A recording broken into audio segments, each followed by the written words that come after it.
சாய் பக்தர்களுக்கு என் அன்பு வணக்கங்கள். ஓம் சாய்ராம். என் அன்பு குழந்தை, இன்னும் 7 நாளில் ஒருவருக்கு நீ நினைவு அஞ்சலி செலுத்தப் போகின்றாய். சொன்னவுடன் சாயப்பா எப்படியெல்லாம் திட்ட வேண்டும் என்று என் குழந்தைக்கு தோன்றுகிறது என்பதை நான் அறிவேன்.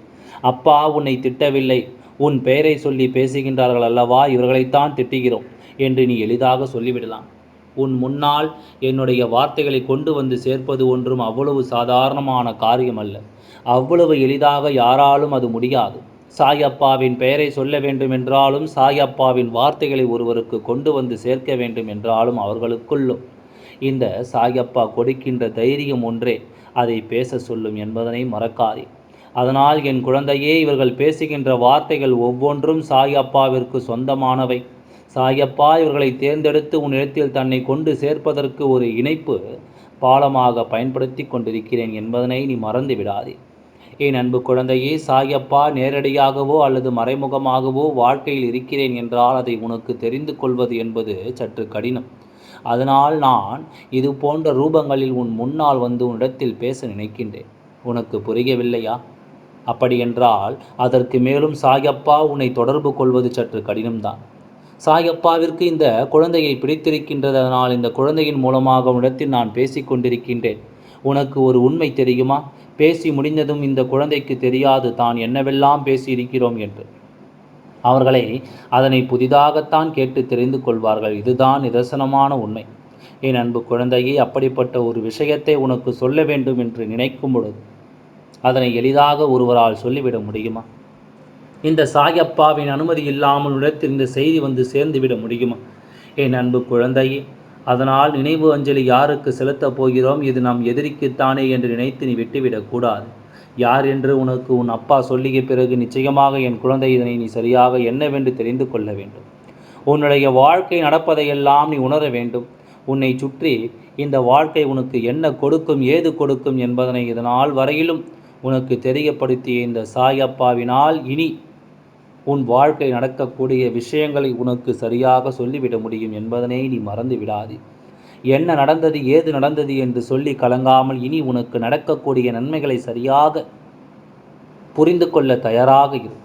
நினைவு அஞ்சலி செலுத்துவது எதிரிக்குத்தான் என்றாலும் நாம் ஒருபொழுதுமே எதிரிகளை அழிக்க துணிந்தவர்கள் அல்ல. எதிரிகளை எதிரிகளாகத்தான் துணிகிறோமே தவிர ஒருபோதும் எதிரிகள் வாழக்கூடாது என்று நாம் கனவில் நினைத்தது கிடையாது. அவர்களுக்கும் ஒரு குடும்பம் இருக்கின்றது. அவர்களை நம்பியும் சந்ததிகள் இருக்கின்றார்கள்.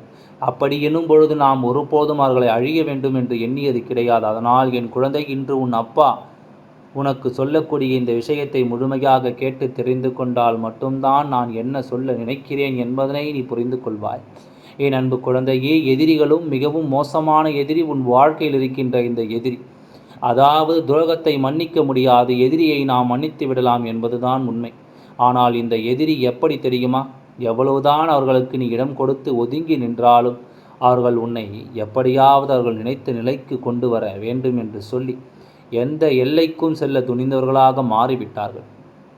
அதாவது எப்படி சொல்ல வேண்டும் தெரியுமா? இப்பொழுது உன்னிடத்தில் புதிதாக ஒரு வண்டி இருக்கிறது என்றால் அதை விட அதிகமான விலை கொடுத்து இன்னொன்றை வாங்க வேண்டும் என்று நினைப்பார்கள்.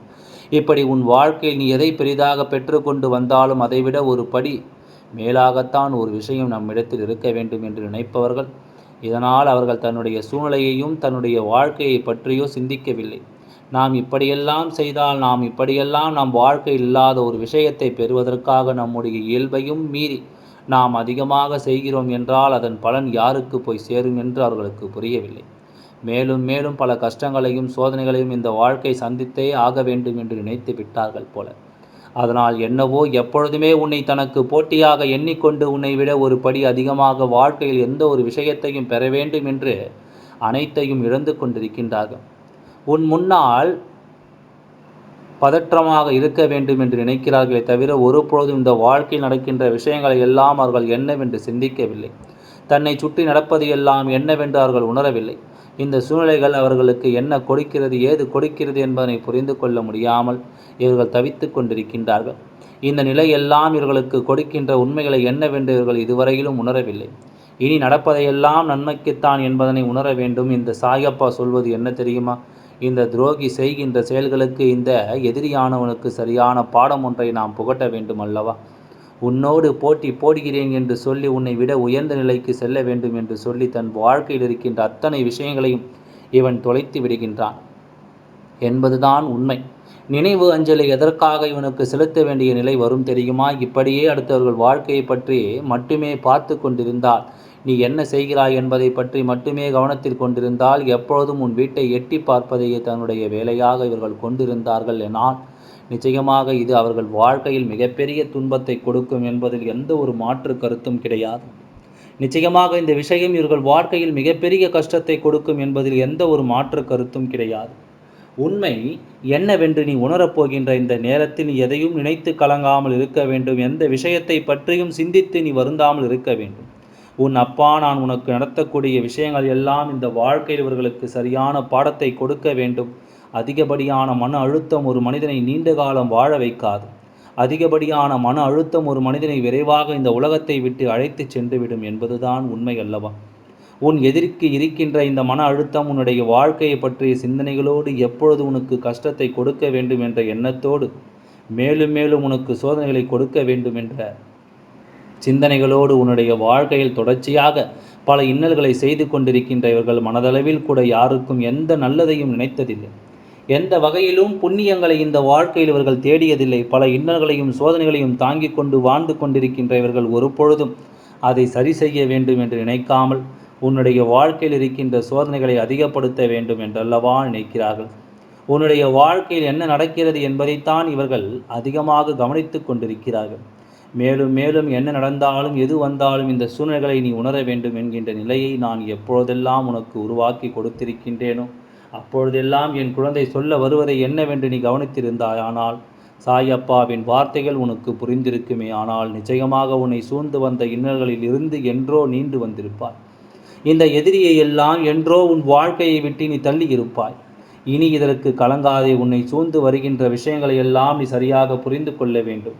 சாயப்பாவின் முன்னால் நின்று உனக்கு என்ன நடத்துகிறேன் ஏது நடத்துகிறேன் என்பதனை நீ சரியாக உணர வேண்டும். உன்னுடைய எதிரியினுடைய இல்லத்தில் எதனால் நினைவு அஞ்சலி செலுத்த வேண்டிய கட்டாயம் வரப்போகிறது தெரியுமா?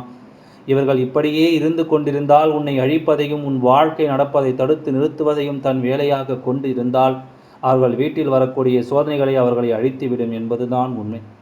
அவர்களுக்கான நேரம், இது போன்ற எண்ணங்களை கொண்டவர்களுக்கான நேரம் நெருங்கி கொண்டிருக்கின்றது. இது போன்ற விஷயங்களை தொடர்ச்சியாக செய்து கொண்டிருப்பவர்களை இந்த வாழ்க்கை அவ்வளவு சுலபமாகவெல்லாம் விட்டு விடுவதில்லை. இந்த வாழ்க்கை அவ்வளவு சுலபமாகவெல்லாம் மன்னித்து விடுவதும் இல்லை. என்ன நடந்தது ஏது நடந்தது என்று சொல்லி என் குழந்தை நீ கலங்கி நிற்காதே. உன்னை சுற்றி வருகின்ற மாற்றங்களை எல்லாம் கவனமாக ஏற்றுக்கொண்டு உன்னை சூழ்ந்து வருகின்ற உண்மைகளுக்கு கட்டுப்பட்டு சாயப்பா சொல்கின்ற வார்த்தைகள் இருக்கின்ற உன்னுடைய எதிரியின் அழிவை நீ முடிவு செய்து கொண்டால் போதும். நினைவு அஞ்சலி செலுத்தும் பொழுது என் குழந்தை உனக்கே என்ன தோன்றும் தெரியுமா? ஐயோ பாவம், இவர்கள் இத்தனை மன அழுத்தத்தோடு வாழ்வதை விட இவர்கள் இல்லாமல் இருப்பதே மேல் என்று நினைப்பாய். ஏனென்றால் அவர்களின் செயல்பாடுகள் கொஞ்சம் கொஞ்சமாக அவர்களை கொன்று கொண்டிருக்கிறது என்று தெரியாமல் தான் தீய செயல்களை செய்து கொண்டிருக்கின்றார்கள். எதற்கெடுத்தாலும் பதற்றம், எதற்கெடுத்தாலும் வேதனை, எதற்கெடுத்தாலும் மனக்குமுறல் என்று சொல்லி பதறிக்கொண்டே இருக்கின்ற நிலையில் அல்லவா இவர்கள் இருந்து கொண்டிருக்கின்றார்கள்.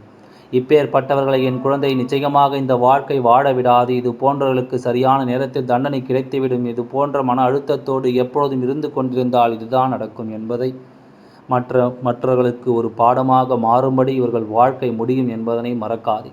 சாயப்பா சொல்கின்றேன், இது போன்ற எண்ணத்தோடு உனக்கு தெரிந்தவர்கள் யாரும் சுற்றி திரிந்து கொண்டிருந்தால் அவர்களுக்கு உண்மையை எடுத்துச் சொல்லி திருந்தச் சொல்லில்லை.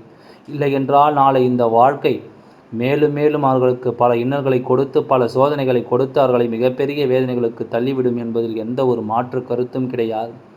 என்ன நடந்து விட்டதோ ஏது நடந்து விட்டதோ என்று சொல்லி இனி நீ வருந்த வேண்டிய அவசியமே உனக்கு இல்லை.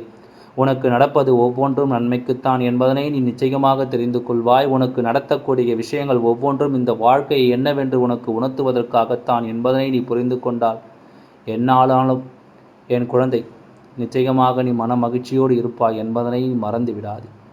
உன் வாழ்க்கையில் நான் சாதிக்க வேண்டும் என்று நினைக்கின்ற பல விஷயங்களை சர்வ நிச்சயமாக உனக்கு நான் நல்லபடியாக சாதித்து கொடுத்து விடுவேன் என்பதனை நீ புரிந்து கொண்டால் போதும். உன் வாழ்க்கையில் உனக்கான ஒவ்வொரு வெற்றியையும் மன உறுதிகளோடு கொடுப்பேன் என்பதனை நீ புரிந்து கொண்டால் போதும். இனி என்னவாகும் ஏதுவாகும் என்றெல்லாம் எதையும் நினைத்து கலங்காதே. அவரவர் செய்கின்ற பாவத்தின் வழி அவரவர்கள் நிச்சயமாக அனுபவிப்பார்கள்.